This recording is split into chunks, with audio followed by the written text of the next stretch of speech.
Assalamu alaikum. Good evening, everyone.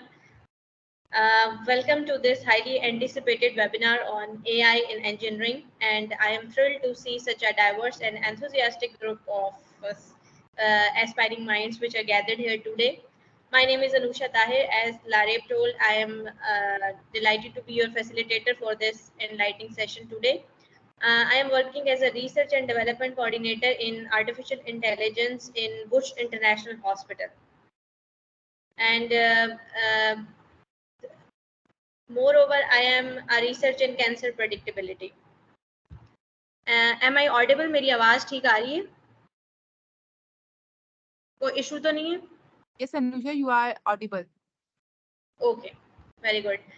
So, throughout the webinar, I encourage you to actively participate by sharing your thoughts, asking questions, and engaging in fruitful discussions. At the end, we have allocated time for the question answer sessions. You are all encouraged to ask any question if you have any. And so let's begin.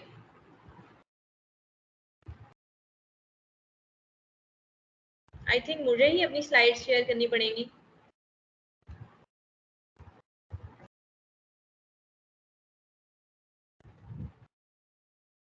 जी अनुषा, आपने slides share कर ली अपनी.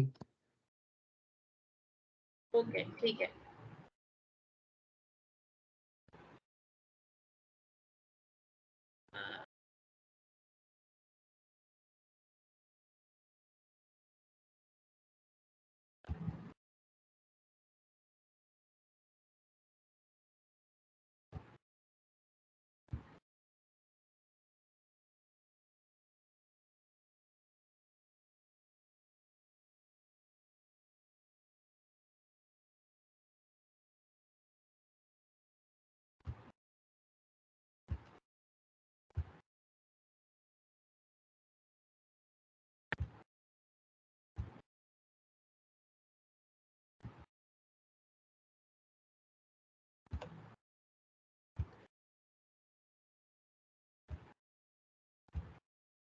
So मेरी screen share हो रही है?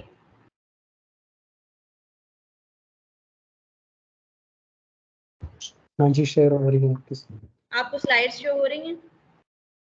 हाँ, visible है slides. Yes, Anusha. Okay.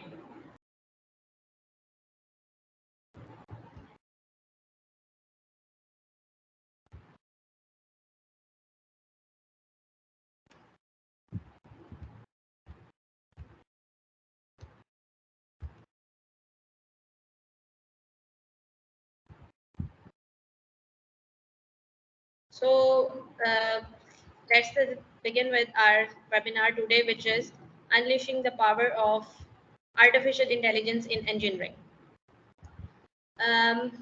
This is our agenda for today. First of all, we would look into our understanding of artificial intelligence, what artificial intelligence is, what are its applications and case studies in artificial intelligence in engineering, in the field of engineering, and what are the challenges and ethics which we face while adopting artificial intelligence, and what are the future trends that come across while we come to adopt artificial intelligence. So what artificial intelligence actually is, it's a branch of computer science that enables machines to simulate human intelligence, enable them to perform tasks, learn from experiences, and make decisions autonomously. It encompasses techniques like machine learning, natural language processing, and problem solving to imitate human-like cognitive abilities.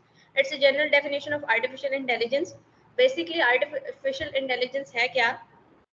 कि कोई भी device ऐसी, कोई भी ऐसा software, any device और anything, any machine that can mimic the human behaviour, जो कि ह्यूमन के बिहेवियर को मिमिक करे. Like we think, we predict, we take decisions. हम अपनी रोजमर्रा जिंदगी में डिफरेंट डिसीजंस हम लेते हैं, हम प्रिडिक्ट भी कर सकते हैं कुछ मामला को अपने एक्सपीरियंसेस से. So this is all artificial intelligence. तो ऐसी मशीन, कोई सॉफ्टवेयर, कोई प्रोग्राम जो कि ह्यूमन इंटेलिजेंस को मिमिक करे हमारी इंटेलिजेंस की तरह, वो आर्टिफिशियल इंटेलिजेंस के अंडर आएगा. अब basically artificial intelligence actually is not के it would totally imitate the human intelligence. Artificial intelligence is something either more than human intelligence, or it is something like mimicking the human behavior, human intelligence. So not exactly the human intelligence, but comparable to that or more than that, because there are some machines or there are some algorithms which can exceed human intelligence. So moving on next, what are the components of artificial intelligence? Here we have machine learning, neural networks, natural language processing, and robotics. These are the components of artificial intelligence. Yes, sir, for sir, these are just a few components. There are other many more than these all. Like we have deep learning, which comes under artificial intelligence. And as far as machine learning is concerned, machine learning is basically a program or an algorithm which we use to train our data. Machine learning में हमारे पास basically होता क्या है कि हमारे पास एक data set होना चाहिए जिसको हम अपने एल्गोरिदम से ट्रेन करते हैं, उसके बाद हम उससे रिजल्ट्स प्रेडिक्ट कराते हैं. तो ये मशीन लर्निंग ही आर्टिफिशियल इंटेलिजेंस की किसे कहना चाहिए कि उसकी जान है. All the artificial intelligence, deep learning, neural networks, ये सब मशीन बेस्ड हैं. हम अपना एल्गोरिदम ट्रेन करते हैं, उसके बाद हम उससे रिजल्ट्स प्रेडिक्ट करते हैं. सो यहाँ तक अगर किसी का कोई क्वेश्चन है तो प्लीज आप पूछें, दरमियान में पुट इन करें. एनीवन? ओके, एक्चुअली निशा, एक्चुअली हम चाह रहे थे कि क्वेश्चन आंसर सेशन एंड पे होगा क्योंकि माइक सबके म्यूटेड है. ओके ओके, ठीक है ठीक है. Okay okay. डिस्टर्ब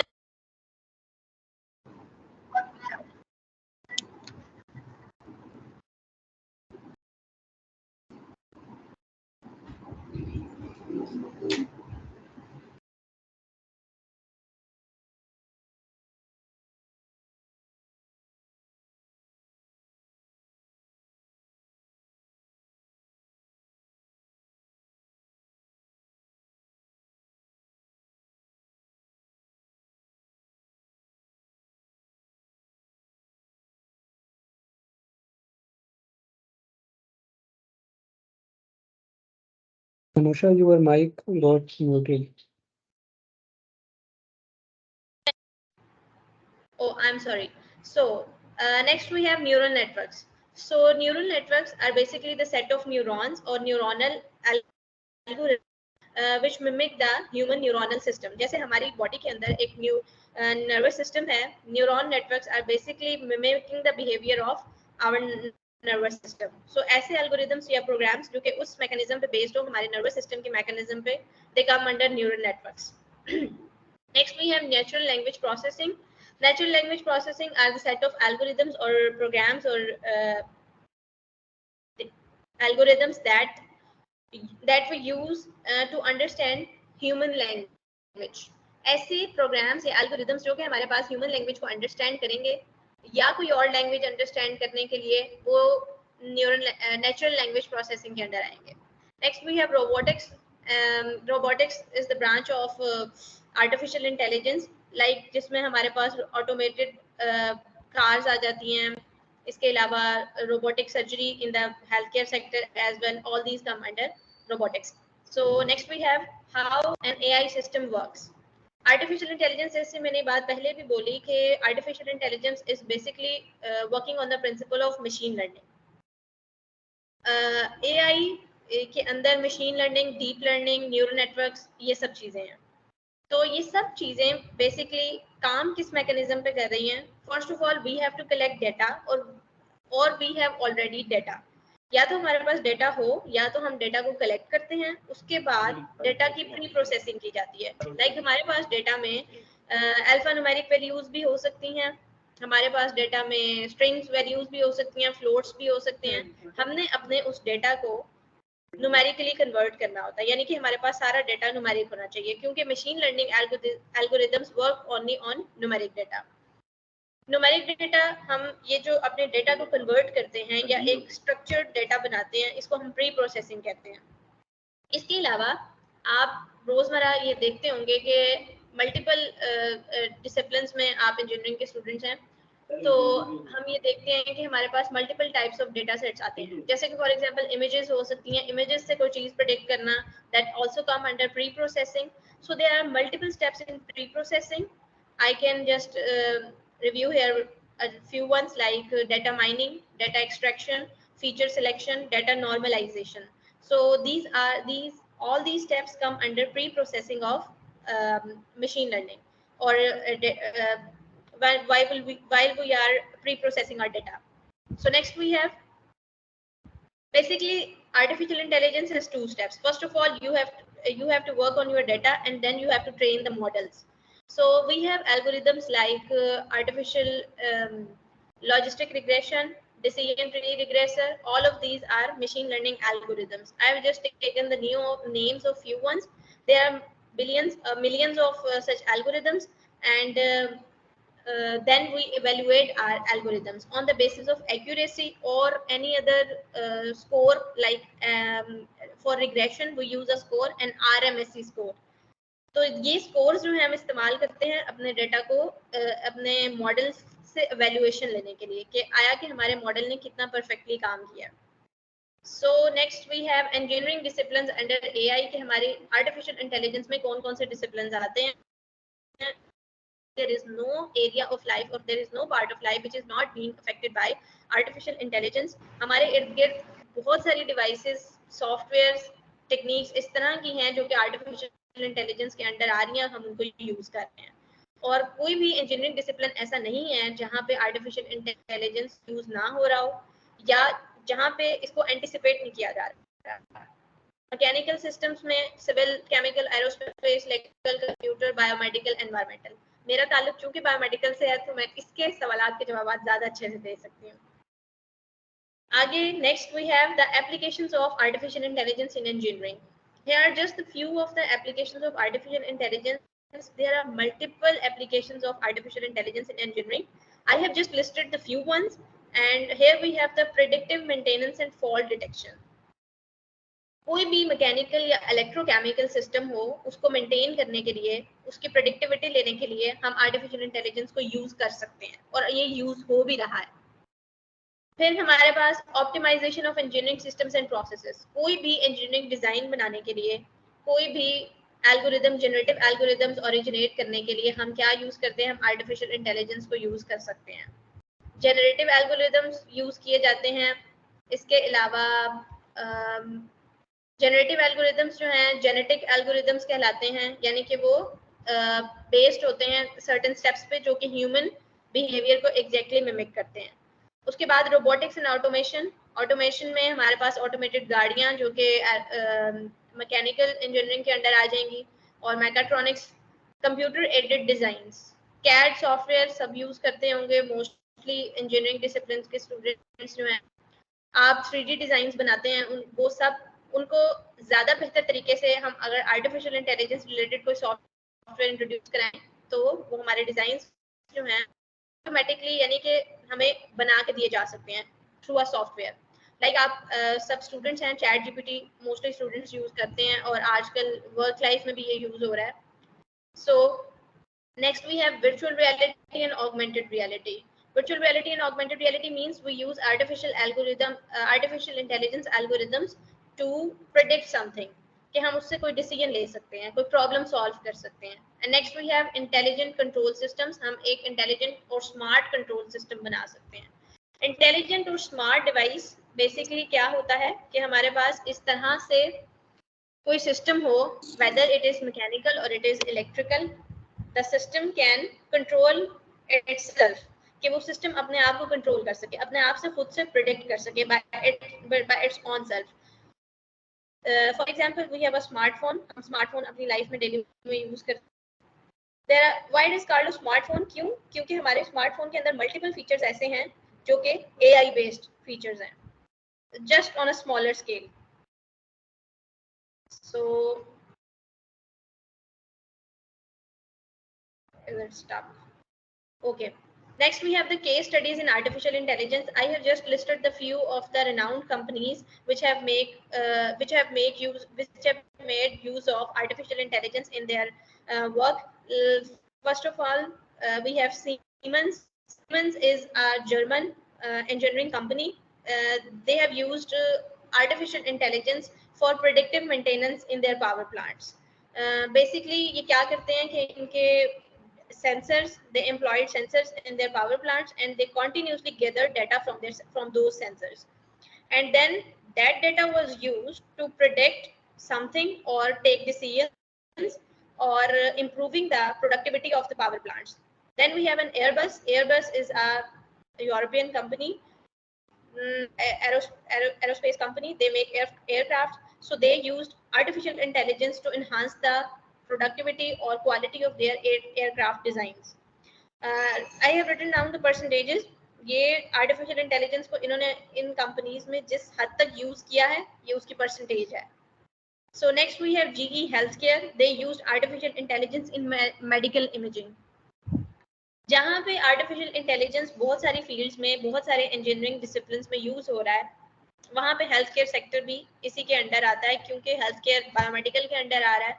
सो मैं इसको थोड़ा सा और एलेबोरेट कर दूं कि हमारे पास मल्टीपल सॉफ्टवेयर ऐसे हैं जो कि हेल्थ केयर सिस्टम में यूज हो रहे हैं to predict something. For example, like I worked on cancer predictability. We developed an algorithm which predicted the survivability of cancer patients, like how much a cancer patient can survive after the diagnosis. And we have multiple types of softwares that can predict using the scans that कि उस बंदे को क्या बीमारी हो सकती है. वो मेडिकल इमेजिंग टेक्निक्स में कोई भी MRI CT स्कैन कोई भी स्कैन किया जाए, उसके बाद ये बताया जा सकता है कि the person was suffering from this disease. इसकी एक एग्जांपल मैं ये भी बता दूं कि इट्स अ रिसर्च.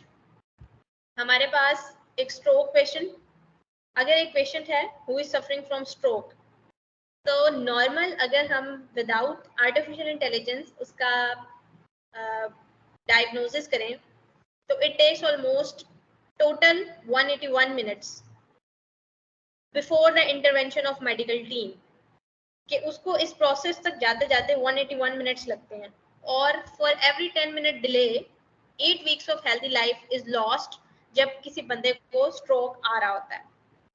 यानी कि 10 मिनट्स ऑफ हेल्दी लाइफ कम हो जाते हैं उस पर्सन की लाइफ से. जब आर्टिफिशियल इंटेलिजेंस टेक्निक्स को यूज किया गया, मेडिकल इमेजिंग टेक्निक्स को यूज किया गया विच वर AI बेस्ड, तो जो डायग्नोसिस टाइम था स्ट्रोक के लिए दैट बिकेम ओनली, ये डायग्नोसिस टाइम हमारे पास रिड्यूस हो गया to 61 minutes. So 121 minutes were saved. 120 minutes of a person who was suffering from stroke of his life were saved, and 10 minutes जो है मैंने पहले भी बताया कि 10 मिनट लगते हैं healthy life. For every 10 minute delay से 8 weeks of healthy life lost हो जाते हैं. So 120 minutes were saved, यानी कि 96 weeks of healthy life were saved for that patient. And most of all, Tesla Motors, everyone knows that they are focusing on autonomous driving, ऐसी cars जो कि खुद drive कर सकें. और obviously these cars are based upon light imaging and detection techniques, radar based, and these devices use cameras. So next we have the challenges in adopting artificial intelligence. What are the challenges we face when we are moving towards adopting artificial intelligence? Data quality and availability. क्योंकि artificial intelligence is all based upon data. हमारा result उतना अच्छा आएगा जितना हमारे पास data होगा. हमारे algorithm की एक्यूरेसी उतनी अच्छी होगी जितना हमारे पास डेटा सेट अच्छा होगा. डेटा सेट में एक प्रॉपर वेरिएबिलिटी होगी तो हमारे पास एक्यूरेसी अच्छी आएगी for the classification experiments. And artificial intelligence is basically machine learning, and machine learning में हमारे पास बहुत सारी टेक्निक्स हैं, that is classification, regression, clustering etcetera.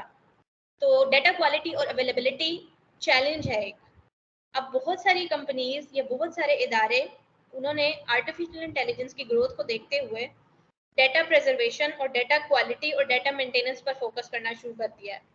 मैंने जैसे पहले भी बताया कि हमारे पास 2 टाइप्स ऑफ डेटा होता है, एक स्ट्रक्चर्ड डेटा होता है, एक अनस्ट्रक्चर्ड डेटा होता है. structured data which we can use directly for our machine learning algorithms, and then we have unstructured data. Unstructured data को हमें structure करना पड़ता है, like we have images and we want to predict कि इस image से हम कुछ predict करना चाहते हैं, like अगर हम यही predict करना चाहें कि stroke के patient का MRI scan देखना चाहें, उसके लिए हमें कोई numerical values चाहिए होगी, तो वो हमें उस image से predict करना पड़ेगा. Size of veins या size of bore या blood pressure, BP, कुछ इस तरह का फीचर अगर हमें एक्सट्रैक्ट करना पड़ेगा तो हम अपने उस डेटा को यूज करेंगे. That is also called Meta data. Meta data basically ऐसा डेटा होता है जिससे आप फर्दर कोई डेटा प्रेडिक्ट कर सकते हैं. Images usually come under meta data. Next we have skill gap in education. Obviously artificial intelligence के लिए एक स्किल चाहिए, प्रोग्रामिंग बेस्ड है. हमारे पास मल्टीपल स्किल्स हैं, कंप्यूटिंग स्किल्स हैं, क्वांटम स्किल्स चाहिए, और इन सब के लिए एक प्रॉपर एजुकेशन सिस्टम चाहिए. And then we have the cost and infrastructure. Artificial intelligence is not something cheaper. It's an expensive thing. आप जब भी AI को adopt करने के लिए हम जाते हैं, कोई ऐसा software, कोई ऐसी device, तो there are millions and billions of charges. Like AI Doc is an AI-based company. They develop softwares which are used in healthcare. They have also developed an operating system especially for artificial intelligence. AI Doc company, they have developed their own operating system for artificial intelligence. So they are costing millions and billions for these softwares and operating system as well. So next we have the ethical concerns in adopting artificial intelligence. What are the ethical concerns when we move on towards adopting artificial intelligence? There are multiples of ethical concerns. I have just written down the few. First of all, the biggest fear of artificial intelligence is that humans think that it would cause job replacement, that human would suffer from job loss. But it's not. Artificial intelligence को introduce कराने का या इसकी growth का मकसद humans को replace करना नहीं है. it has been growing or it has been developing to help human beings or assist them, not to replace them. And next we have the bias and fairness. Sometimes AI algorithms can be biased and they are not fair. Like we have an algorithm, K-neighbors algorithm, which we use in machine learning. It is based on the mechanism कि हमारे पास अगर हम अपने data को multiple classes में divide करें तो result classes means we divide our data into multiple groups.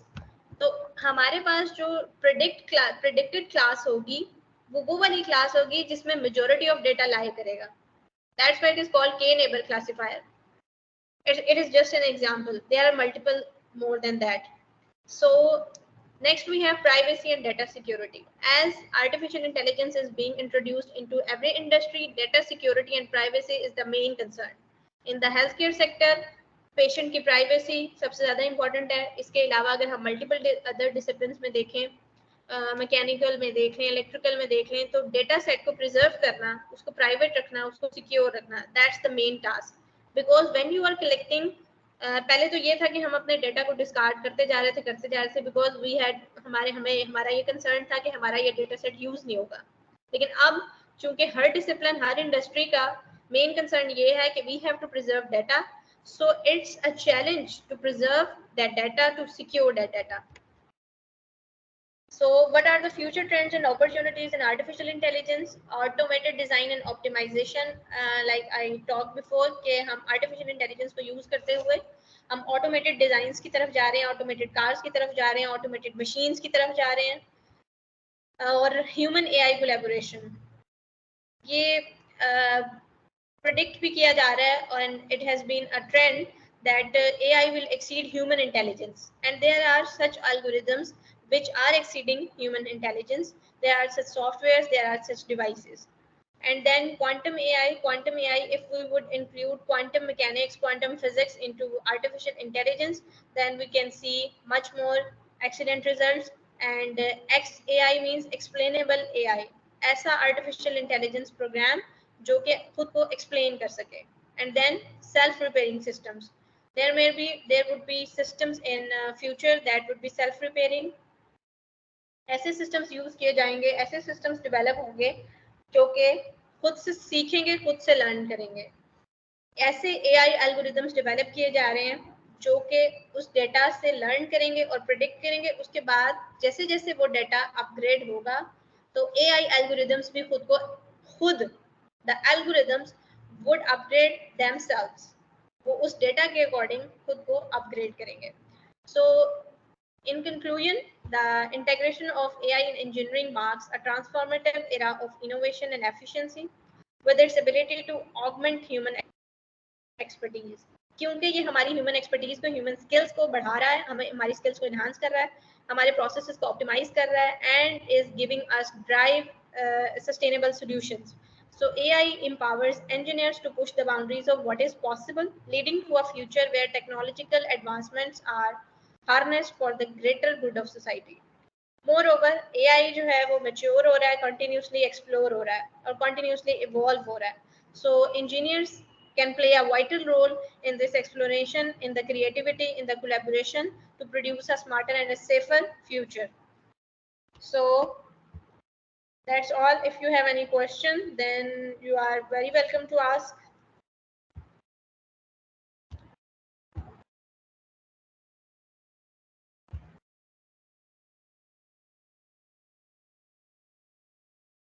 Hello? Anyone? Any question, please? अगर आप लोगों के माइक्स ऑफ हैं तो आपके सबके माइक्स ऑफ हैं तो सबके आप माइक्स लोग अनम्यूट कर दीजिए। अस्सलाम वालेकुम मैम। जी वालेकुम अस्सलाम। Myself Mohammad Zuhair Faisal. I am a recent mechanical engineering graduate.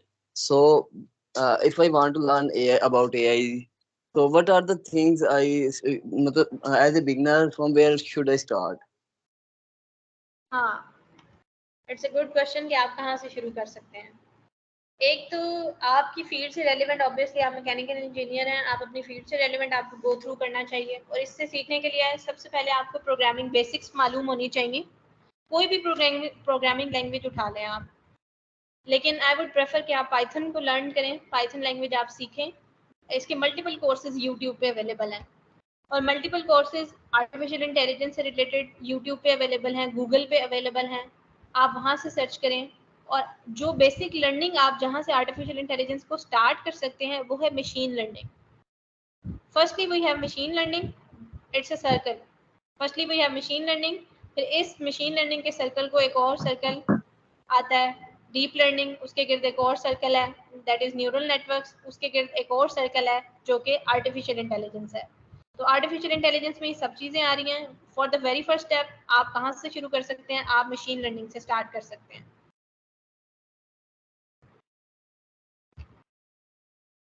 Okay ma'am, thank you. Welcome. उम्मीद करती हूँ आपको आपके सवाल का जवाब मिल गया है। मैम असल में मैं ये पूछना चाह रहा था, मशीन लर्निंग तो ठीक है हम स्टार्ट कर लें, क्योंकि पाइथन पिछले दिनों में सीखी है। पाइथन तकरीबन कह लें कि जो बिगिनर या इंटरमीडिएट तक आ गई है, उसमें प्रोग्राम्स वगैरह रन करने, ठीक है। तो उसके बाद मशीन लर्निंग के बाद अब जैसे हमारी होती है मैकेनिकल में मेंटेनेंस होती है, जो मतलब ऑटोमेटिकली मेंटेनेंस होती है, स्केड्यूल्ड होती है कि हमने खुद जाकर हर वीकली या एनुअली हमने चेक करना होता है। और दूसरा ये होता है कि AI हमें डिटेक्ट करके बताया कि कब तक ये मशीन खराब होने के चांसेस हैं, तो हम उससे पहले मेंटेन कर लें। इससे कॉस्ट, तो इस चीज को मैं असल में सीखना चाह रहा हूँ कि हम उसे किस तरह से, मतलब AI जो मॉडल है उसे कैसे डेवलप कर सकते हैं या इसके लिए मल्टीपल सॉफ्टवेयर्स आपकी फील्ड में अवेलेबल होंगे, जिसमें बहुत सारी टेक्निक्स इसमें यूज़ की जा सकती हैं, लेकिन हर टेक्निक की बेस वही मैं आपको बता रही हूँ कि मशीन लर्निंग है। क्योंकि जब आप बिगिनिंग से स्टार्ट करेंगे, आप at the very first step आप इनिशिएट करेंगे इसको, ऑपरेटिंग सिस्टम्स भी इसके अवेलेबल होते हैं, मल्टीपल सॉफ्टवेयर्स होते हैं जो कि आप किसी मशीन के साथ, जैसे कि मैकेनिकल में आप किसी मशीन के साथ उसको कनेक्ट करेंगे और उसके बाद आप उससे डेटा सेट लेंगे। ठीक है, अगर आपने कुछ प्रिडिक्ट करना है कि इसमें फॉल्ट एनालिसिस करना है कि ये मशीन कितने टाइम तक ठीक रहेगी, उसके बाद इसमें क्या फॉल्ट आ सकता है, इसके लिए आपको डेटा सेट कलेक्ट करना पड़ेगा। और ये वेरी करता है कि आप कौन सी मशीन पे काम कर रहे हैं, उसके क्या पार्ट्स हैं, उसके क्या वेरिएबल्स हो सकते हैं, किन फैक्टर्स पे वो काम करती है। उन सब फैक्टर्स को आपको जमा करना पड़ेगा, उन सब फैक्टर्स को आपको नोट करना पड़ेगा, यानी कि आपको एक डेटा सेट कलेक्ट करना पड़ेगा। फिर जब आप अपना डेटा सेट कलेक्ट कर लेंगे, उसके बाद फिर आप उसके ऊपर मशीन लर्निंग एल्गोरिदम्स अप्लाई करेंगे विच वुड प्रिडिक्ट जो भी फैक्टर आप प्रिडिक्ट कराना चाहते हैं कि कोई भी। अब आप मुझे मैकेनिकल इंजीनियरिंग की कोई एग्जांपल अगर दे दें तो मैं उससे आपको ज़्यादा बेहतर बता सकती हूँ। किसी मशीन के बारे में बताएं तो मैं आपको एक्सप्लेन कर देती हूँ। मैम जैसे एक इंजन है तो उसकी हर मतलब हम बाइक के इंजन की एग्जांपल ले लेते हैं, तो हर मंथली हम उसकी मेंटेनेंस करवाते हैं खुद ही, मतलब अभी खराब भी नहीं हुआ हम वैसे ही जाके मेंटेनेंस करवा देते हैं कि इसका इंजन का जो वर्किंग है जो भी है, मतलब एक अभी उससे कुछ हुआ भी नहीं और हम मंथली उसकी मेंटेनेंस करवा लेते हैं कि इसे कुछ होना। लेकिन यही मॉडल डेवलप हुआ हो कि मतलब 2 मंथ बाद या इतने टाइम बाद इसकी मेंटेनेंस हो जानी चाहिए, नहीं तो उससे अगले दिन ही खराब हो जाएगा। ऑलराइट, जैसे अब एग्जैक्टली। इसके अंदर अगर आप वेरिएबल्स पूछें तो वेरिएबल्स ये हो सकते हैं हमारे पास कि टेम्परेचर जो होता है इंजन के इंटरनल टेम्परेचर, उसकी वजह से जो मटेरियल होता है वो ख़राब होना शुरू हो जाता है। तो टेम्परेचर एक वेरिएबल आ सकता है, जो स्ट्रक्चर है अंदर, ये चीज़ें। हाँ ठीक, वही ये मल्टीपल वेरिएबल्स हैं जो कि आप लेंगे। एग्जैक्टली आप टेम्परेचर ले लें, प्रेशर ले लें, फ्यूल ले लें, कितना वो इंजन कितना फ्यूल कंजप्शन कर रहा है, उसकी टाइमिंग ले लें, ये सारे फैक्टर्स होंगे, ये सब वेरिएबल्स होंगे। आप इन सब वेरिएबल्स को ले लेंगे और फिर उसके बाद आपने इसकी फॉल्ट डिटेक्शन करनी है। लेट सपोज एक सर्टेन टेम्परेचर पर, एक सर्टेन प्रेशर पर, एक सर्टेन फ्यूल कंजप्शन पर वो इंजन जो है वो मेंटेन रह रहा है, यानी कि उसके अंदर कोई फॉल्ट नहीं आ रहा। That would be an ideal condition.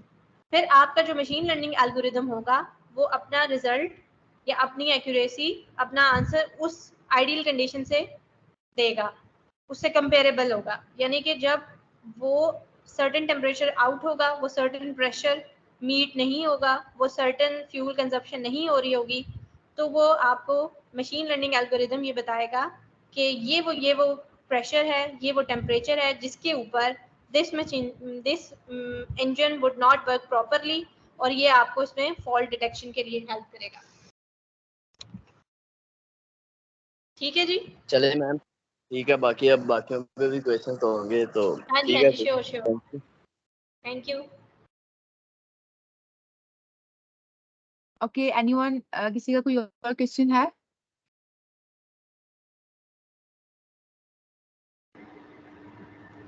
अस्सलाम वालेकुम, am I audible?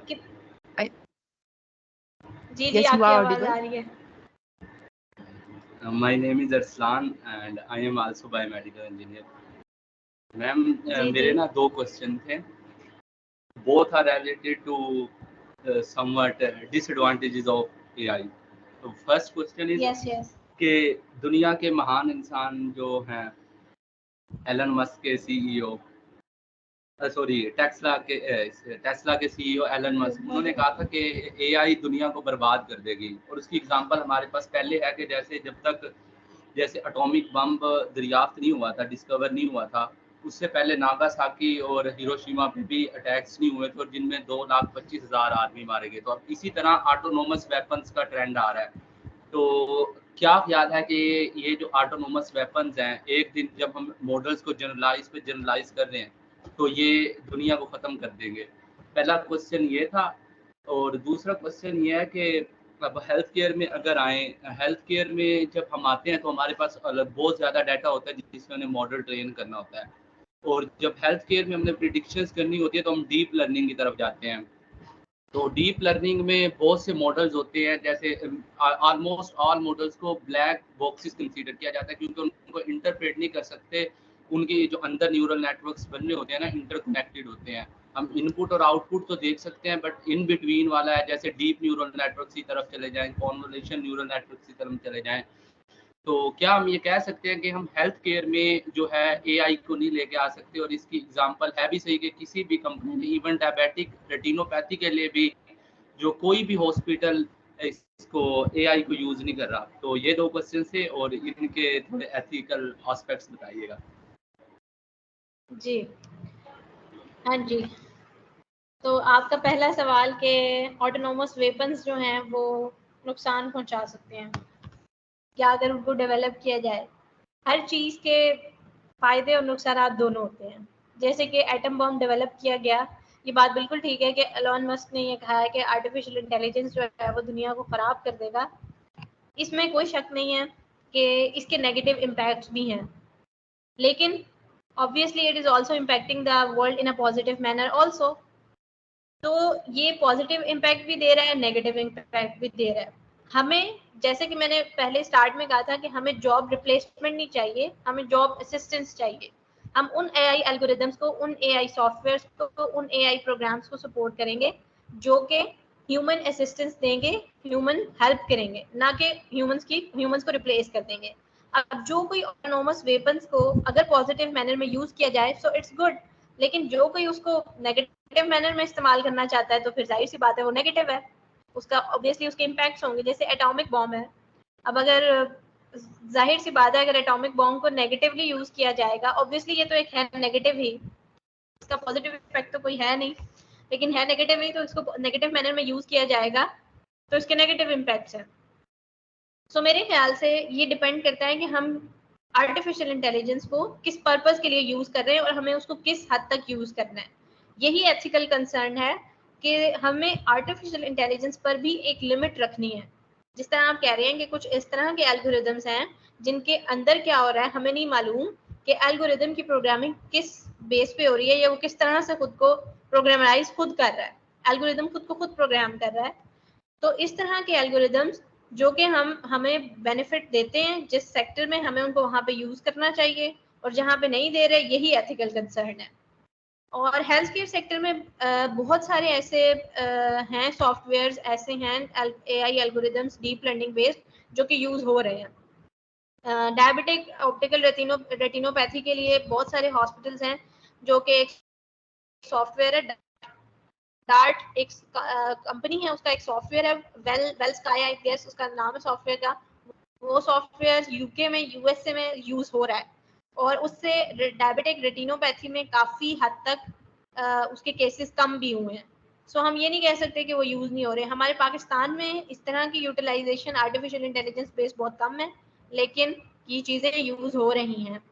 और जिस तरह मैंने एआई डॉग का भी ड्यूरिंग सेशन भी बताया था कि उनके मल्टीपल सॉफ्टवेयर्स हैं जो कि थाउजेंड्स हॉस्पिटल्स हैं जो कि यूएसए और यूके के हैं जो कि उनको यूज कर रहे हैं, और उन्होंने ना सिर्फ हेल्थ केयर सेक्टर में इंप्रूवमेंट देखी है बल्कि अपना रिटर्न ऑन इन्वेस्टमेंट भी बढ़ाया है।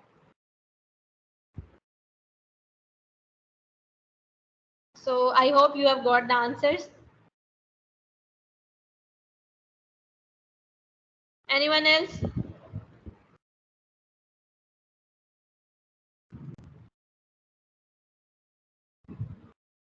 काफी सारे हैंड्स रेज तो हैं। मलाइका खलील। अस्सलाम वालेकुम। जी वालेकुम अस्सलाम। Thank you, madam, for the great presentation. I am Abdurrahman Mohammed from Somalia. I have a question. That question is, how can artificial intelligence contribute to solve some of the world's most pressing challenges, such as climate change or healthcare issues? I'm sorry, I did not understand. Can you please repeat your question? Yeah, I said, like, how can AI contribute to solve some problems, some of the world's challenges, such as climate change or healthcare issues? Okay, artificial intelligence जो है current हमारे पास challenges हैं जो कि world में सबसे बड़ा ये, क्योंकि ये जो हमारा इरा डेकेड चल रहा है वो भी क्लाइमेट डेकेड है।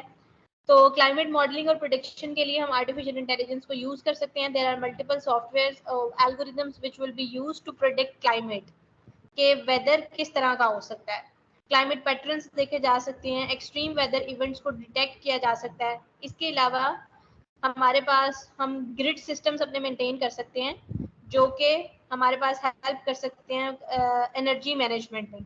सो अगर हम अपना एनर्जी मैनेजमेंट अपनी बैलेंस कर लेंगे तो obviously it will also affect climate. और इसके अलावा एनर्जी एफिशिएंसी हम मेंटेन कर सकते हैं, और रिन्यूएबल एनर्जी सोर्सेज जो हैं उनको हम प्रिजर्व करने के लिए आर्टिफिशियल इंटेलिजेंस को यूज़ कर सकते हैं। जैसे कि फॉर एग्जांपल हम क्लाइमेट हमारा क्यों ख़राब हो रहा है, वेदर के हमारे पास गैसेस या कुछ इस तरह के हार्मफुल सब्सटेंसेस हैं, हार्मफुल गैसेस जो कि एटमॉस्फेयर का पार्ट बन रही हैं। तो अगर हम अपने दूसरे वसाइल को यूज़ कर लें, यानी कि रिन्यूएबल एनर्जी यूटिलाइजेशन करें, तो हमारे पास क्लाइमेट चेंज में मिटिगेशन होगी। इसके अलावा क्लाइमेट मॉडलिंग जो है वो इसके लिए बेस्ट आंसर है कि आर्टिफिशियल इंटेलिजेंस को क्लाइमेट मॉडलिंग के लिए यूज़ किया जा सकता है for the prediction of climate.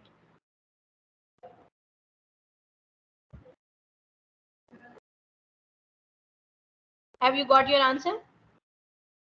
Yes, ma'am. Thank you. Welcome. Anyone else?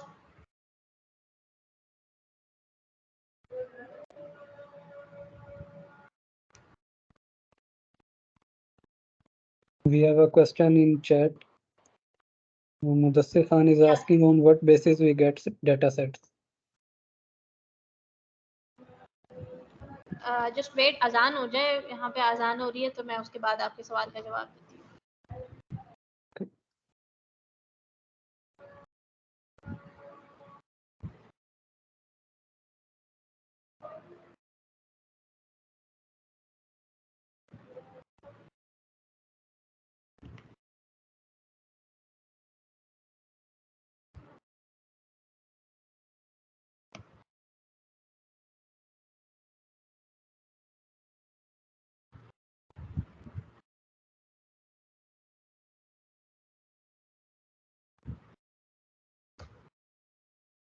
जी, तो हम किस बेसिस पर अपना डेटा सेट ले सकते हैं?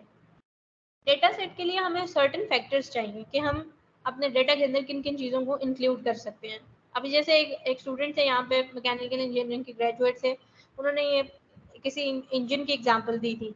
तो अगर हम उसी एग्जांपल को कंटिन्यू करें, या आप मुझे अपना इंजीनियरिंग डिसिप्लिन बता दें, मैं उससे रेलिवेंट आपको कोई एग्जांपल दे देती हूँ।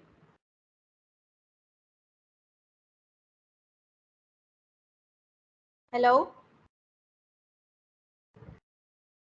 चलिए हम उसी एग्जांपल को कंटिन्यू कर लेते हैं। अगर हमारे पास कोई इंजन है और हमने उस इंजन की फॉल्ट डिटेक्शन करनी है, तो इसके लिए हम मल्टीपल फैक्टर्स ले सकते हैं, जिसमें टेम्परेचर आ सकता है, प्रेशर आ सकता है, उसकी फ्यूल कंजप्शन आ सकती है, फ्यूल कंजप्शन टाइमिंग आ सकती है। ये मल्टीपल फैक्टर्स हैं, या उसके अंदर जितने भी सॉफ्ट पार्ट्स यूज हो रहे हैं उनसे रेलिवेंट फैक्टर्स हो सकते हैं। तो मल्टीपल फैक्टर्स हम लेकर उनसे हम एक डेटा सेट जनरेट कर सकते हैं। इसी तरह अगर हम इलेक्ट्रिकल किसी सिस्टम की बात करेंगे, तो इलेक्ट्रिकल सिस्टम में हमारे पास let's suppose we have a device जिसके साथ कोई सॉफ्टवेयर लिंक है, तो उसमें मल्टीपल कंपोनेंट्स हो सकते हैं, उसमें रेजिस्टेंस हो सकती है, उसमें कैपेसिटर्स हो सकते हैं, उसमें रेक्टिफायर्स हो सकते हैं। तो इन सब कंपोनेंट से रिलेटेड जो भी फैक्टर्स हैं, हम कैपेसिटेंस, टेम्परेचर, प्रेशर, रेजिस्टेंस, ये सब लेकर अपना एक डेटा सेट बना सकते हैं। और फिर उस डेटा सेट से हमें ये डिपेंड करता है कि हमने प्रेडिक्ट क्या करना है, हम क्या प्रेडिक्ट करना चाहते हैं। जैसे फॉर एग्जांपल मैं अपनी बायोमेडिकल से अगर एग्जांपल दूं, तो हमने कैंसर डाटा सेट को यूज़ किया था। इसमें मल्टीपल वेरिएबल्स थे। वेरिएबल्स यानी कि पेशेंट की एज, पेशेंट की जेंडर, उसकी किस साइट में कैंसर है, उसके नंबर ऑफ ट्यूमर्स कितने हैं, ट्यूमर्स की आगे मल्टीपल क्लासिफिकेशंस थी। तो ये एक डेटा सेट था। अब हमारे पास ये था कि हमने प्रेडिक्ट करना है, we had to predict the number of survival months, कि वो कितना टाइम जिंदा रहेगा। यानी कि हमें एक नंबर प्रेडिक्ट करना था कि हाँ भाई वो 6 महीने जिंदा रहेगा, वो 4 महीने जिंदा रह सकता है, या फिर 10 साल जिंदा रह सकता है, 5 साल जिंदा रह सकता है, कुछ इस तरह का नंबर प्रेडिक्ट करना था। सो इट डिपेंड्स कि आप प्रेडिक्ट क्या करते हैं, उसी बेस पर आपका डेटा सेट जनरेट होगा। जब आप मल्टीपल आप मल्टीपल डिसिप्लिन से ताल्लुक रखने वाले हैं, तो जब आप लोग अपने अपने डिसिप्लिन के अकॉर्डिंग इसको स्टडी करेंगे, कोई केस स्टडी उठाएंगे, तो उसमें फिर आपको डेटा सेट देखना पड़ेगा कि आप किस तरह से जनरेट कर सकते हैं। कुछ डेटा सेट्स अवेलेबल भी हैं गिटहब पे बहुत सारे, आप वहां से भी उठा सकते हैं, और इसके अलावा खुद डेटा सेट जनरेट भी किया जा सकता है। ठीक है जी। नेक्स्ट है जी, एक सवाल है यहाँ पे लिखा हुआ, does any institute exist that can regulate use of AI. Mohammed Mahad Farooq का ये सवाल है कि कोई ऐसा इंस्टीट्यूट एग्जिस्ट करता है जो कि रेगुलेट कर सके। रेगुलेट मतलब, मुझे ये आपकी बात समझ नहीं आई कि रेगुलेट करने से क्या मुराद है। पाकिस्तान में या पूरी दुनिया में ऐसा इंस्टीट्यूट कोई होना चाहिए? ओवरऑल में ओवरऑल अभी तक ऐसा कोई इंस्टीट्यूट नहीं है, बिकॉज अभी हम एआई के सिर्फ हार्मफुल इफेक्ट्स को सुनते आ रहे हैं और इसके बेनिफिट्स को भी सिर्फ सुनते आ रहे हैं। ये जो मेडिकल इमेजिंग में यूज है, या जो मैकेनिकल इंजीनियरिंग में यूज है, या जो इलेक्ट्रिकल इंजीनियरिंग में यूज है, these are all proposed solutions हैं। बहुत सारे ऐसे हैं जिन पर अभी काम नहीं हुआ। इसी तरह बहुत सारे हार्मफुल इफेक्ट्स ऐसे हैं जिन पर अभी काम नहीं हुआ, लेकिन कोई इंस्टीट्यूट ऐसा डेवलप नहीं हुआ। लेकिन उम्मीद है कि यूनाइटेड नेशन ऑर्गेनाइजेशन ऑब्वियसली अपने चार्टर में इससे रिलेटेड कुछ ना कुछ रूल्स या रेगुलेशन जरूर निकालेगा जब हमें इसके हार्मफुल इफेक्ट्स हमारे सामने आना शुरू हो जाएंगे। इसके अलावा पाकिस्तान में एक पॉलिसी है, national artificial intelligence policy. Pakistan ने खुद अपनी पाकिस्तान की ये ministry of IT and telecom ने रिलीज की है वो national artificial intelligence policy. Google पे आपको आराम से मिल जाएगी, वो आप स्टडी कर सकते हैं। उसमें एआई के एथिकल यूजेस, उसके चैलेंजेस, वो सब कंसर्न जो भी इससे चैलेंजेस हैं या एथिकल कंसर्न्स हैं, वो सब उसमें मेंशन्ड है। Okay, next है जी, sure you Thank can you. ask. अच्छा, queries in the chat. What is the backbone language for AI? Welcome. What is the backbone language for AI? Do we only learn that language or that's enough? No, there is no backbone language for AI. आपको इसके लिए multiple programming languages हैं जो कि use होती हैं। Operating systems के लिए अलग हैं, इसके अलावा मशीन लर्निंग के लिए अलग हैं, फिर डीप लर्निंग, न्यूरल नेटवर्क्स, हर एक के लिए डिफरेंट प्रोग्रामिंग लैंग्वेजेस हैं। लेकिन पाइथन एक ऐसी लैंग्वेज है जो कि सबसे ज़्यादा रिलायबल है और मल्टीपल जगहों पे यूज़ हो रही है। तो मैं खुद भी पाइथन मैंने यूज़ की हुई है, तो मैं यही प्रेफर करूँगी कि आप भी पाइथन को ही सीखें। What is the remedy for the lack of common sense and reasoning during predictions by AI? If it lacks, then we call it weak AI or narrow AI. Yes, AI can predict either, यानी कि हम इससे correct decisions तो नहीं ले सकते। that also come under narrow AI और weak AI. Strong AI या ब्रॉडर AI के लिए जो है ऐसे एल्गोरिदम्स डिजाइन किए जा रहे हैं जो कि मैंने पहले भी इस बात को इंसिस्ट किया था कि ऐसे एल्गोरिदम्स डिजाइन किए जा रहे हैं, the algorithms which can train themselves. ऐसे एल्गोरिदम्स जो डेटा पे जो सिर्फ डेटा को ट्रेन नहीं कर रहे, जो कि खुद भी ट्रेन होंगे उस डेटा से। सो देन AI ये एक रेमेडी है जो कि नैरो रीजनिंग को कम कर देगी and the AI would be strong and broader. One more question, if AI takes human intelligence, so it will take the jobs of doctors, engineers and many other sectors. Will it be harmful? Obviously it will be harmful. Job replacement isn't good enough. और पाकिस्तान में वैसे भी हालात बहुत ख़राब हैं, doctors, engineer सबके ही, तो हम नहीं चाहते कि यहाँ पे जॉब रिप्लेसमेंट हो, लेकिन जॉब असिस्टेंस चाहिए हमें, जॉब रिप्लेसमेंट नहीं चाहिए। डॉक्टर्स को हेल्प करने के लिए जो AI बेस्ड एल्गोरिदम्स यूज़ हो सकते हैं उनका यूज़ होना चाहिए। इंजीनियर्स को जो हेल्प कर सकते हैं वहाँ पे यूज़ होना चाहिए। देखिए बहुत सारी चीज़ें ऐसी हैं जो कि हमारे लिए बीइंग ह्यूमन, एक चीज़ को, एक प्रोग्राम को बार बार करना, एक कैलकुलेशन को बार बार करना, वो हमें फ्रस्ट्रेट करता है। यानी कि जैसा मैंने स्ट्रोक की एग्जांपल दी थी कि पूरे स्ट्रोक डायग्नोसिस के प्रोसेस में एक बंदे को स्ट्रोक है, अगर उसको यानी कि स्ट्रोक का मसला हो रहा है एक पेशेंट को, उसके पूरे डायग्नोसिस को 181 मिनट्स लग रहे हैं, but by using algorithm we are taking just 61 minutes. तो हम अपना कितना टाइम सेव कर रहे हैं जो कि हम कहीं और यूटिलाइज कर सकते हैं और जो कि वो डॉक्टर अगले पेशेंट को के पर यूटिलाइज कर सकता है। तो इससे ना सिर्फ और सिर्फ डॉक्टर को फायदा हो रहा है बल्कि पेशेंट को भी फायदा हो रहा है। क्यों? क्योंकि उसकी जिंदगी के हेल्दी लाइफ आवर्स इंक्रीज हो रहे हैं और डॉक्टर का टाइम सेव हो रहा है कि वो किसी और पेशेंट पे उनको इन्वेस्ट कर सके। सो बेनिफिशियल यूजेस अगर हम देखेंगे तो इट इज़ गुड। अगर जॉब रिप्लेसमेंट, जहाँ तक जॉब रिप्लेसमेंट का ताल्लुक है, तो रोबोट्स बहुत इसको टाइम लगेगा।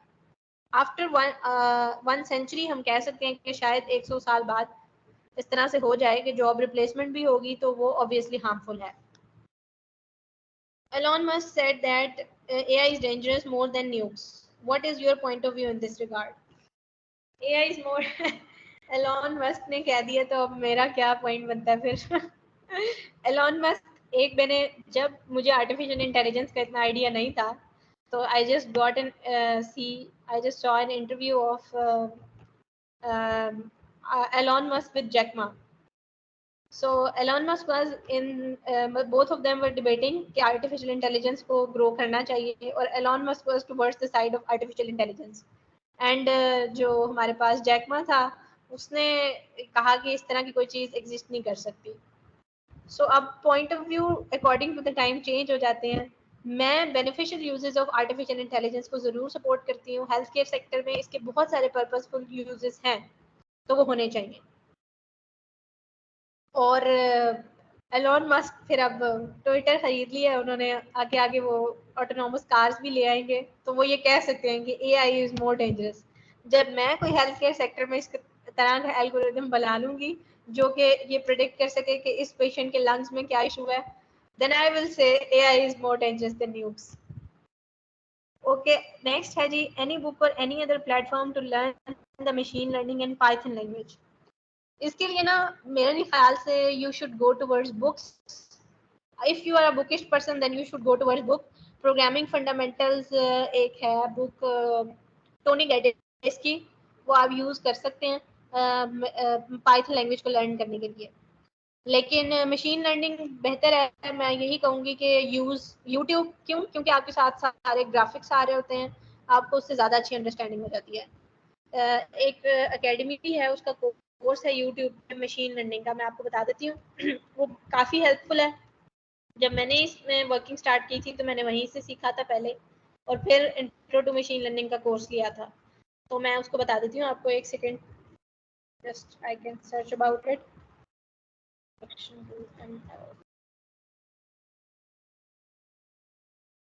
Yes, Edureka. एडुरिका एक यूट्यूब चैनल है, इसको यूज कर लें आप। यहाँ पे मशीन लर्निंग के बहुत सारे courses, deep learning, neural networks, इन सब के कोर्सेज हैं, वो आप कर सकते हैं। That will be much more helpful than books, I guess. 10 घंटे का कोर्स है, आराम से आप 2 सिटिंग में आराम से ले सकते हैं। Anyone else? अगर किसी और का कोई सवाल है? अस्सलाम वालेकुम जी, मेरा सवाल स्टार्ट में भी था और मैं बीच में आपके तमाम इन चीज़ों को सुन भी रहा था। तो मुझे पूछना ये कि हमने जब कोई आर्टिफिशियल इंटेलिजेंस के हिसाब से हम जब कोई कहते हैं कि हमें डेटा सेट प्रोवाइडेड हो और फिर हम उसके यूजिंग एल्गोरिथम्स उसको ट्रेन करते हैं, तो मेरा क्वेश्चन ये है कि how can we search for that data sets and on what facts?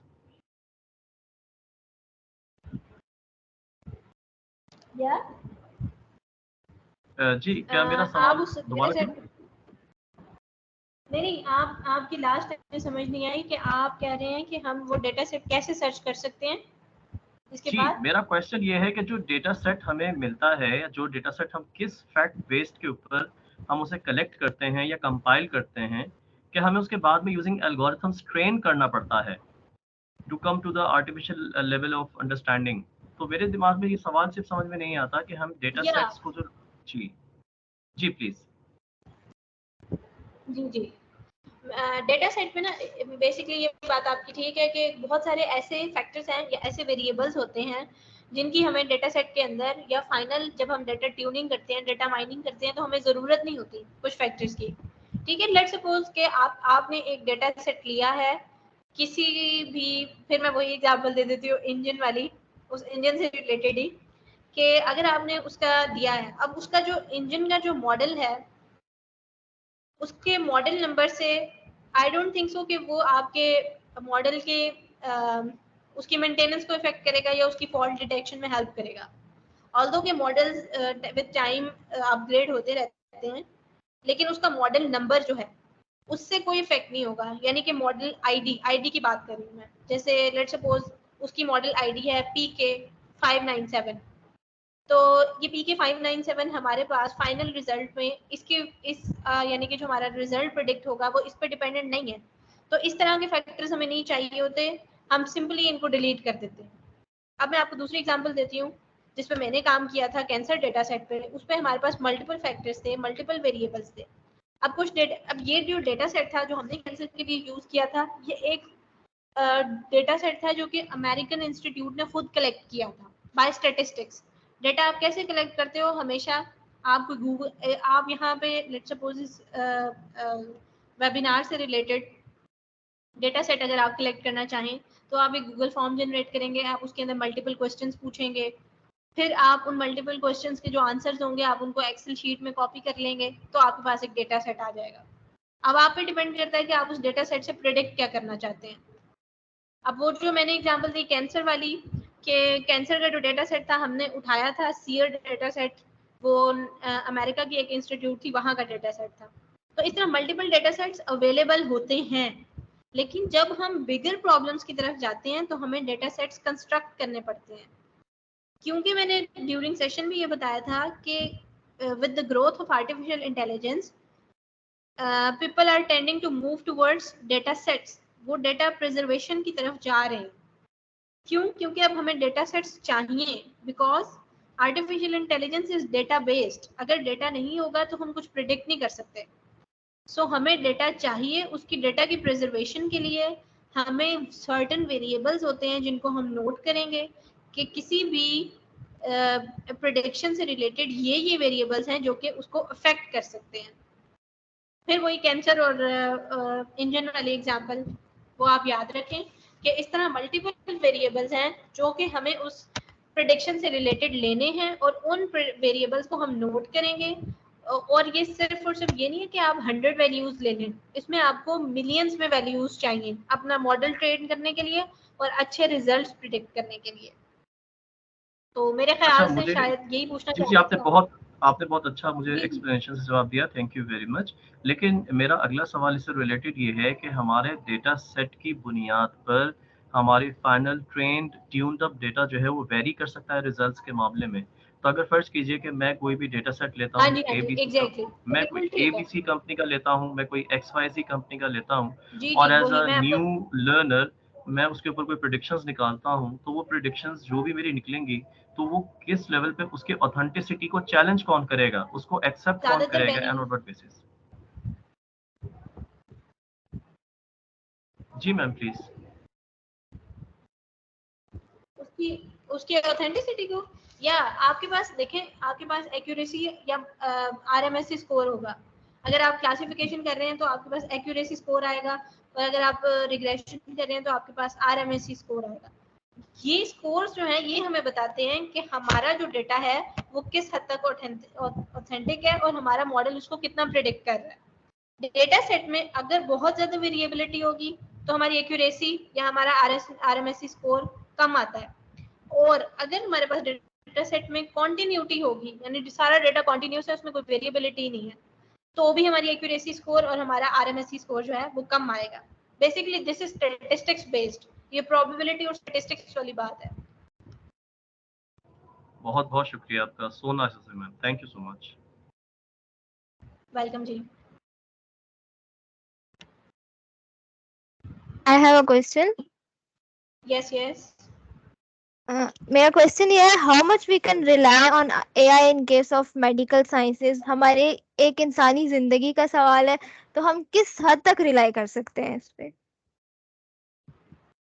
हाँ जी, ये जो है AI एल्गोरिदम की एक्यूरेसी पे डिपेंड करता है कि वो मॉडल आपको या वो सॉफ्टवेयर या वो डिवाइस आपको किस हद तक एक्यूरेसी दे सकती है, ठीक है।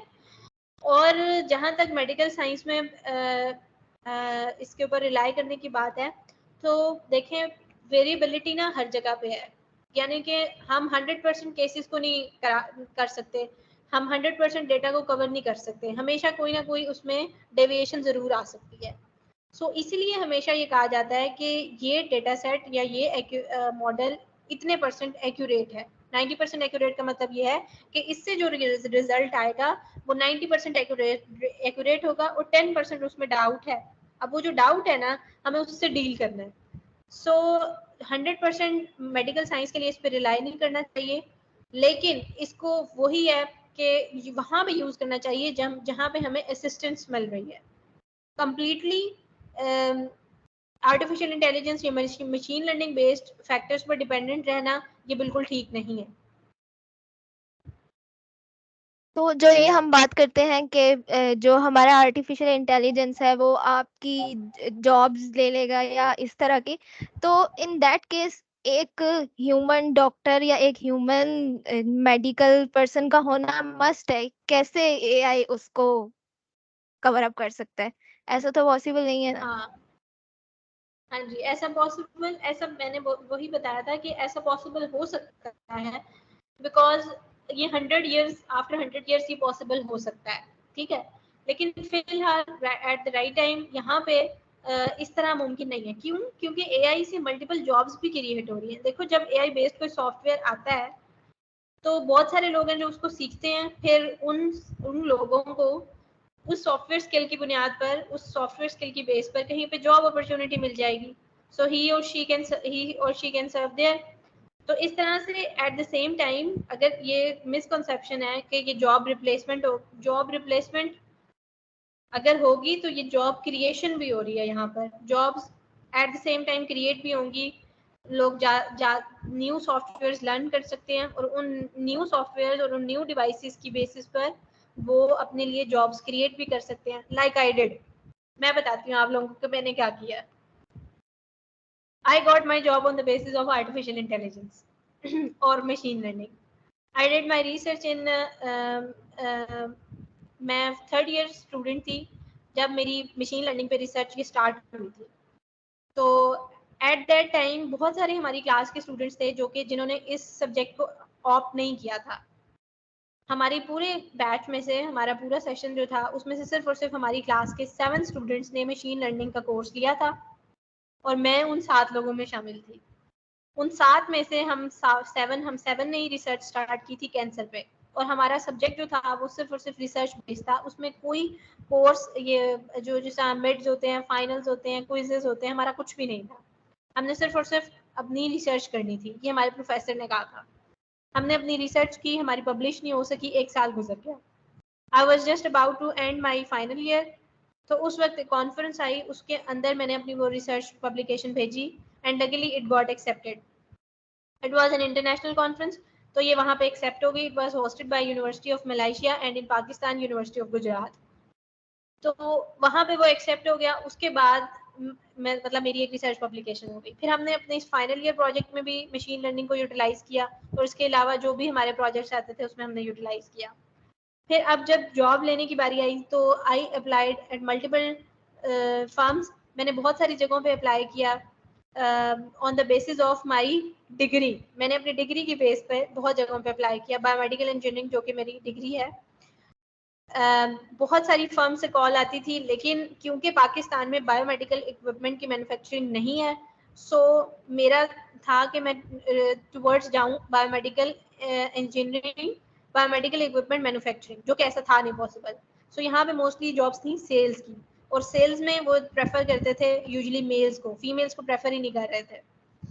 तो इस तरह से जॉब अपॉर्चुनिटीज ऑटोमेटिकली मेरे लिए कम हो रही थी क्योंकि जेंडर बायसनेस थी। मैंने क्या किया, मैंने लिंक्डइन को यूज किया। वहां से मैंने कुछ अच्छे हॉस्पिटल्स जो थे पाकिस्तान के वो सब खोले, और वहां के जो टॉप हायरार्कीज में लोग थे उनको मैंने अपनी सीवीज फॉरवर्ड की, उन सबको मैंने अपनी सीवी फॉरवर्ड की। और लकीली मुझे उनमें से एक जो थे, मैंने उनको देखा था, उनकी सर्च जो बुच इंटरनेशनल हॉस्पिटल है इसके जो सीईओ हैं, वो उनकी प्रोफाइल मैंने लिंक्डइन पे सर्च की तो मैंने देखा कि उन्होंने आर्टिफिशियल इंटेलिजेंस से रिलेटेड मल्टीपल पोस्ट की हुई थी। तो मैंने उनको ये अपना एक ईमेल, मेल क्रेडिट्स जिस तरह लिंक्डइन पे होते हैं, मैंने उनको एक ईमेल लिख के भेजी कि sir I have done this, और मैं ये करना चाहती हूँ, मेरी रिसर्च इसमें ये है और मैं आर्टिफिशियल इंटेलिजेंस में रिसर्च करना चाहती हूँ। मुझे उससे वेरी नेक्स्ट डे उन्होंने मुझे इंटरव्यू के लिए बुलाया, उन्होंने मेरा इंटरव्यू किया और उसी दिन मेरी जॉब हो गई। सो इस मामले में कुछ तो लक भी थी, but I found my job. मैंने एक स्किल जब मेरे पास था कि मुझे आता था, आर्टिफिशियल इंटेलिजेंस की अंडरस्टैंडिंग थी, और जब मैंने देखा कि ये पर्सन उसमें इंटरेस्टेड है तो I utilize that opportunity. So I would suggest you all कि जहां पर भी कोई जॉब रिप्लेसमेंट, ऑब्वियसली अब हमारे पास जिस हम उसमें रह रहे हैं, जिस एरा में, यहाँ पर जॉब्स बहुत कम है। इंजीनियर्स के लिए बहुत कम जॉब्स हैं, डॉक्टर्स के लिए भी बहुत कम है। तो क्योंकि कंपटीशन बढ़ गया है, इसकी वजह अभी एआई नहीं है, इसकी वजह अभी ये है कि कंपटीशन बहुत बढ़ गया है। तो कंपटीशन के इंक्रीज होने में आपका स्किल सेट भी इंक्रीज होना चाहिए। And AI is a skill, machine learning is a skill, you should opt this, you should learn this, ताकि आपको आपके फ्यूचर में हेल्प हो। और अगर आप लोग ये सोच के बैठेंगे कि ये जॉब रिप्लेसमेंट है, तो फिर हमें इसको ज्यादा सीखना चाहिए ताकि जॉब रिप्लेस ना हो सके। मैं तो यही सजेस्ट करूंगी। Thank you so much ma'am. Welcome. Okay, ma'am. So now I have a last question. मेरा क्वेश्चन ये है कि अब हम लोग हमारे अंदर एक फियर है आर्टिफिशियल इंटेलिजेंस का। फॉर एग्जांपल मैं अगर वेब डेवलपमेंट करती हूँ या मैं कोई और लैंग्वेज सीख रही थी और मैं एक पाथ पे थी, मैं अपनी लैंग्वेज को आगे कंटिन्यू कर रही थी और अचानक से ये आर्टिफिशियल इंटेलिजेंस वगैरह सब कुछ आ गया। अब मुझे ये फियर था कि कहीं उसकी वजह से मुझे जॉब ना मिले, तो मुझे भी आर्टिफिशियल इंटेलिजेंस सीखनी चाहिए। तो मैं अपनी पाथ से बिल्कुल हट के, लाइक मैंने अगर मैं वेब डेवलपमेंट कर रही हूँ या मैं कुछ और कर रही हूँ, तो मैं बिल्कुल उससे डाइवर्ट हो गई हूँ और मैंने उससे हट के आर्टिफिशियल इंटेलिजेंस सीखना स्टार्ट कर दिया। इससे ये हुआ कि जिस जो मैंने अपनी लर्निंग स्टार्ट की हुई थी, मैंने वो स्टॉप कर दिया। तो क्या हमें ऐसा करना चाहिए, या ऐसा होता है कि फॉर एग्जांपल अगर हम लोग जावास्क्रिप्ट कर रहे हैं या कोई और कोई भी प्रोग्रामिंग लैंग्वेज है, तो वो हम जो भी प्रोग्रामिंग लैंग्वेज लर्न कर रहे हैं, तो हम उसको आगे जाके आर्टिफिशियल इंटेलिजेंस में यूज कर सकते हैं। तो क्या वो यूज हो सकती है, या हमें बिल्कुल चेंज करके अपने पाथ को मूव करना चाहिए? जी, तो आपके सवाल का जवाब ये है कि बेसिकली हमें सबसे पहले ना ये समझने की ज़रूरत है कि आर्टिफिशियल इंटेलिजेंस है क्या। आर्टिफिशियल इंटेलिजेंस ना कोई और अलग चीज़ नहीं है। ये it is related to web development, it is related to software development, it is related to application development, it is related to equipment development. मैंने शुरू में ये बात की थी कि कोई ऐसी डिवाइस, कोई ऐसा सॉफ्टवेयर या कोई भी ऐसी चीज़ which tries to mimic human behaviour, वो आर्टिफिशियल इंटेलिजेंस के अंडर आती है।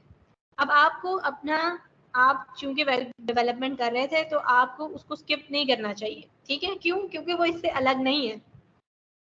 वेब डेवलपमेंट, अगर कोई आप इस तरह की वेबसाइट बना लेती हैं जो कि कुछ प्रेडिक्ट कर सके, like you have developed a website जो कि ये प्रेडिक्ट कर रही है कि वेदर कैसा रहेगा, किसी भी फैक्टर्स, अब वो फैक्टर्स या कोई सेंसर्स यूज हो सकते हैं या वो एक पूरा सिस्टम होगा जो कि बैकएंड पे होगा, लेकिन आप वेबसाइट पे जो शो करा रहे हो कि वो वेदर वेदर किस तरह से रहेगा, वेदर प्रेडिक्शन हो सकती है, वेदर मॉडलिंग हो सकती है, या इस तरह की मल्टीपल और चीजें हैं जो कि आप कुछ प्रेडिक्शन करा सकते हो। कहीं पे कोई डिसीजन प्रॉब्लम हो सकती है, या आपकी कोई इस तरह की वेबसाइट है जो कि कोई कैलकुलेशन कर रही है, जो कि बहुत कॉम्प्लेक्स कैलकुलेशन है, लेकिन आपकी वेबसाइट, आपने जो वेबसाइट डेवलप की है उससे वो कैलकुलेशन आसान हो रही है या उससे वो हो रही है, तो ये आर्टिफिशियल इंटेलिजेंस है। Okay Did you ma'am, got बस my मैं point? यही बताना चाह रही थी सब। या आई गॉट इट। मैं सब यही बताना चाह रही थी कि मैं और बहुत सारे लोग और बहुत लाइक मैंने खुद भी चीजें लोगों से सुनी है और फिर कि आप एक पाथ पे चल रहे हो और आप अपने पाथ को आप अपने पाथ से डाइवर्ट नहीं हो सकते हो। लाइक हम लोग अगर एक पाथ हमने चूज किया हुआ है, तो आप उसमें अपना स्कोप खुद क्रिएट करते हो। ये चीज लाइक मुझे, मेरे अंदर भी ये फियर है और सब में भी, बहुत सारे लोगों में भी हो कि हम अपना स्कोप क्रिएट करना नहीं जानते। हमने खुद स्कोप क्रिएट करना, चीजों को अडेप्ट करना है। Thank you so much ma'am. Welcome welcome. Like मैं यही बात है कि ये एक मिसकॉन्सेप्शन है, ये एक मिसकॉन्सेप्शन है कि आर्टिफिशियल इंटेलिजेंस हमारी किसी भी फील्ड से इररेलेवेंट है। हम इसको जहाँ पर भी ले आएंगे ये वहाँ पे हमारे साथ है। हम जिस फील्ड में इसको अडॉप्ट करेंगे ये वहाँ पे हमारी हेल्प कर सकती है, वेब डेवलपमेंट हो, यस चाहे वो मैम। इक्विपमेंट डेवलपमेंट हो या कुछ भी। एक और मेरे ख्याल से किसी का हैंड रेज हुआ है, अस्सलाम वालेकुम। नहीं शायद गलती से कर दिया किसी ने। अस्सलाम वालेकुम। M I audible? जी जी वाले। अच्छा, मैं डॉक्टर नवीद बात कर रहा हूँ और advisor track society. First of all तो आपकी प्रेजेंटेशन बहुत मज़े की मुझे लगी है, जो वेबिनार आपने दिया, स्लाइड्स वर सो गुड। थोड़ा सा मैं चीज़ों को कुछ ऐड करना चाहता हूँ क्योंकि काफ़ी सारे मेरे स्टूडेंट्स हैं यहाँ पे। सबसे पहले तो आपको जो अभी थोड़ी देर पहले क्वेश्चन हुआ कि मैं वेब डेवलपमेंट कर रही थी और उसके बाद एक फियर डेवलप हुआ कि क्योंकि एआई का ट्रेंड बहुत ज़्यादा है तो हमें क्या छोड़ देना चाहिए। बिल्कुल नहीं छोड़ना चाहिए। आप अगर वेब डेवलपमेंट कर रहे हैं, अगर आप लोग ऐप डेवलपमेंट कर रहे हैं, तो उसको आप कंटिन्यू करें और try to utilize the AI model in your expertise. जैसे आप देखें कि एआई जहाँ पे लोग लैक करते हैं यूनिवर्सिटीज़ के अंदर, जो मैंने देखा है कि इवन एमएस पीएचडी में इवन मैंने प्रोफेसर्स को देखा है कि वो बड़े अच्छे मॉडल्स ट्रेन कर लेते हैं, उनके रिजल्ट्स बड़े बेहतर आ रहे होते हैं, लेकिन वो कभी भी डिप्लॉय नहीं करते उसको। वो सिर्फ थीसिस की हद तक रह जाता है और उसकी सीडीज बन के एचईसी में चली जाती हैं या बुक्स उनके बुक शेल्फ में पड़ी रहती हैं, लेकिन वो डिप्लॉय नहीं करते। क्योंकि यूनिवर्सिटीज़ के अंदर ना तो डेवऑप्स करवाई जाती है, ना वो उनको डिप्लॉय करने के लिए कोई चीज़ पढ़ाई जाती है। तो देखें, जब भी आपने एआई को यूज़ करना है, एक तो है एआई का मॉडल ट्रेन करना, दैट इज़ समथिंग एल्स। उसके बाद है इन्फ्रेंस। जब आपने इन्फ्रेंस करनी है, उसको यूज़ करना है इन रियल प्रोडक्ट्स, तो वो आपकी वेबसाइट्स भी हो सकती हैं, वो आपके मोबाइल की ऐप्स भी हो सकती हैं, तो वो कुछ भी हो सकता है। तो उसके लिए हमें ऐप डेवलपर्स की भी ज़रूरत है जिनको इस चीज़ की समझ हो कि APIs कैसे क्रिएट करनी है। उसके लिए हमें डेवऑप्स की भी ज़रूरत है कि हमने मॉडल को AWS सर्वर पे हेरोकू के ऊपर डिप्लॉय कैसे करना है और APIs क्रिएट करके उसको एक्सेस कैसे करना है। तो आपको अपनी फील्ड छोड़ने की ज़रूरत नहीं है, बस आप लर्न करें, AI को यूज़ करना सीखें आप लोग। ये मैं अपने स्टूडेंट्स को भी हमेशा सजेस्ट करता हूँ कि आप AI को एटलीस्ट यूज़ करना स्टार्ट करें, क्योंकि अगर वो एक लर्निंग पाथ जो है, जैसे आपकी स्लाइड्स में भी था कि स्किल गैप एंड एजुकेशन एक चैलेंज है, उसके बाद cost and infrastructure that is another challenge.